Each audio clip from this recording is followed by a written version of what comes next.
Have you ever gone on a first date and you thought everything went well and then you don't get the second date? Or you went on a first date and you felt like you didn't learn anything about the guy? Listen, I can help. My name is Stacey and I am a relationship expert. I am a life strategist. I help smart women just like you have the life and the love of your dreams. So be sure to subscribe to my YouTube channel so you'll get notified every time there's a new video. And be sure to give this video a thumbs up so that I know you like content like this. So that first date, it's kind of like the anticipation and the excitement of a first date, but it can also be a sense of dread because you don't like those awkward silences. Maybe you're not sure kind of how to go about getting to know him better and to smoke that joker out and find out what you really need to know so you know if you should move forward. And basically because you want to get a second date, right? Now, the very first thing that I will tell you is when you ask these questions, you don't want to ask questions where he can just give you that yes, no, maybe kind of, those dead end questions. You want to ask questions strategically because you really need to know, is this the kind of guy who could be God's best for your life? So the first question I always recommend for my ladies to ask is, tell me, who's your best friend and what do you like about him? Now, what this question is going to reveal is one, that he has the emotional intelligence to actually form a connection and that he's got people in his life. I mean, you don't want some crazy ex-murderer who has nobody in his life and it's like, okay, he's a total loner. And ladies, I need to warn you that don't expect men are not like us when it comes to relationships with other men.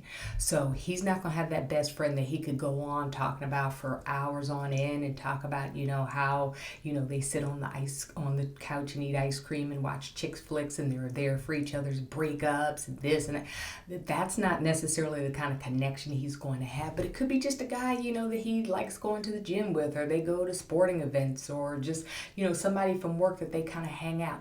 But you want to pay attention that he has the ability to form a connection and see what kind of things that he actually likes about that person. So pay attention to how he answers it. Okay? And also remember, when you ask this question and he's telling you what he actually likes, that's a very telling of his level of ability to recognize some traits, because typically the kind of traits that he says he likes about that person are the things that he values. So again, these are fact-finding questions because we're on a mission to help you find true love and make a true connection. We need the facts, okay? So the second question is, tell me about your family growing up. Now, I need you to know, I want you to lean in when you say this. When I say lean in kind of with your heart and your head, because you really want to hear him, because there is no right or wrong answer to this. I mean, his family, it is what it was. So whether or not, he maybe had a difficult childhood, maybe he was adopted, maybe he went into foster care, maybe even some abuse, you just don't know. So you want to say it with all the love and the grace that you can measure, and just listen with grace. And what you're looking for here is a couple things. One, you just want to understand and know his story, because that tells you a lot about him. You want to see kind of if maybe he's been through some things that, are a trigger for you, or whatever that you have actually experienced, to see maybe if you all had similar childhoods, to find the similarities, find the differences, see what's aligned, see what maybe isn't aligned. But I want you to pay attention how he answers it. The most important thing I want you to pay attention to is how he refers to his mother, or the woman who raised him. Because you know what, I always say my 3-point litmus test is, I always look for right away with a man, he needs to love God, he needs to love his mother, and he can't be cheap. And when I say cheap, I'm not talking about money. I'm talking about his willingness to invest his time, energy, and emotions into you and see value in you. But I think it's important that you listen to, how does he talk about his family? How does he talk about, his mother? Because, the woman that gave him birth, or the woman who poured into him in whatever capacity.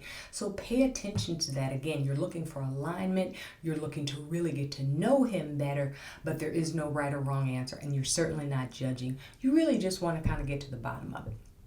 Now, the third question, and this one really, now we're starting to really peel back the layers of that onion, and we're getting somewhere now. The third question you want to ask him is, so what do you think are some of the biggest mistakes that women make in relationships? And ladies, when I tell you, this will open up the floodgates to tell you who that guy really is. Like, you will learn some stuff about him based on how he asked this question. You're going to learn about how he feels about leadership. Like, you're going to learn so much. So here's what I want you to pay attention for in that answer. You want to see where he aligns with how you are with this. So if he starts saying things like, oh, the mistake they make is they don't cook enough. You don't even like to cook. That's very telling. That they don't, submit, or they're too bossy or whatever. Like, pay attention to how he's responding, because it's telling you so much about him. It's telling you how he views relationships. It's telling him what he likes, what he doesn't like. Like, instead of just saying, oh, what do you like, or trying to guess, like, when you ask him, what do you think are the biggest mistakes women make in relationship? Girl, listen, it's opening up the floodgates. Your job is to just pay attention to what he says. Because I will tell you what, if he starts saying things that are not what you want for your future. And I mean, I've had clients tell me that, they've had guys who talk about, like, oh, they try and put too much into their career, or, they don't spend enough time with this, or, they don't do that. And it's telling you everything. And these are part of the red flags I talk about, that what he tells you, it could be a red flag, but could also be a green light, and says, you know what, this could be a really nice guy, because I like what he's saying. I like the things that he's aligned with. So again, pay attention to how he answers that. And look at him, say it with all kinds of grace and kindness and elegance, and just say, so what do you think are some of the biggest mistakes that women make in relationships? And then say nothing else and let him start doing the talking. You're going to love what you uncover with that question, I promise you. So the fourth question I want you to ask is, tell me about your beliefs. Because that, again, it's going to uncover a lot. Because sometimes we judge from the outside, we judge from afar, and we judge from the outside.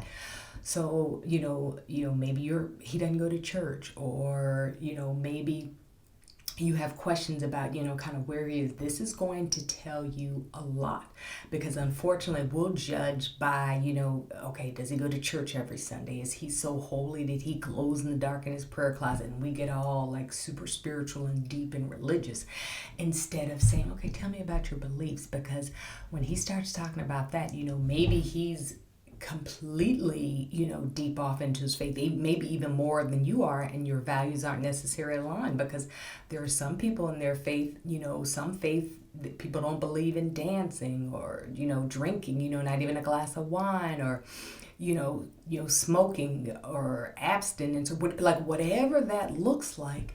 He's going to now have an opportunity to share that. So when you ask it open-ended, like, just tell me about your beliefs, you want to really start to see where are you aligned?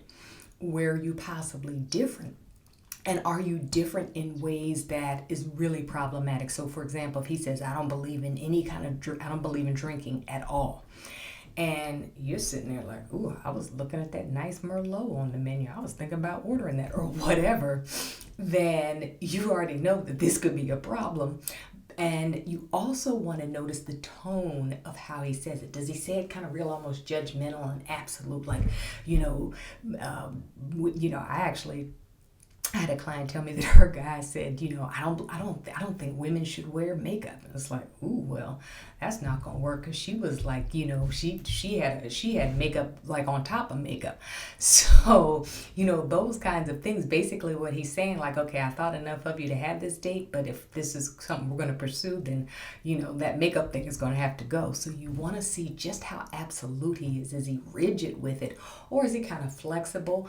And is he, say it with grace, or is it just like absolutely not type thing? And again, you're looking to see where are you aligned with what you value and what you believe, and where you are with your faith. So it's a great open-ended question without being all super religious and super deep. Like, okay, are you Holy Spirit fire baptized, speaking in tongues, glowing in your prayer closet type stuff? Or just, again, open-ended, tell me about your beliefs. And then the fifth question that you want to ask, and by far this one gives me the most information, is, so have you ever had your heart broken?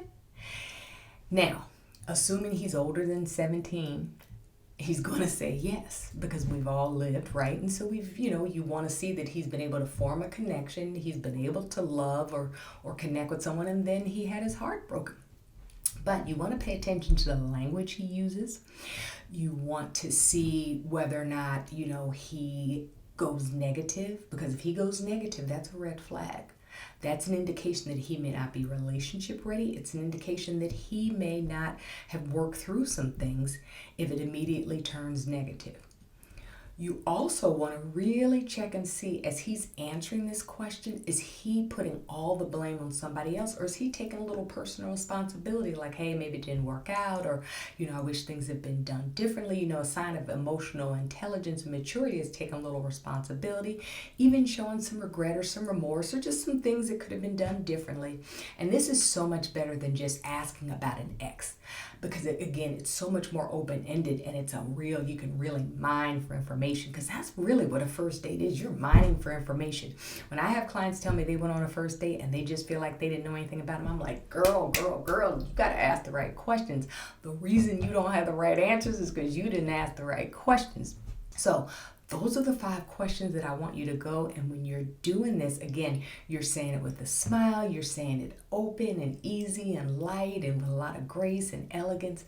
But that's going to really help you to get a sense of, who is this guy? Okay? So again, if you like this video, please be sure to give it a like. Leave me a comment. I want to hear from you. And if there's anything else you want me to cover in these videos, let me know in the comments, okay? Subscribe to my channel. And if you have not yet, please be sure to download my free guide. It's free. We love free, right? It's my top 10 tips of what's keeping you single that can really help you out on your journey to find true love.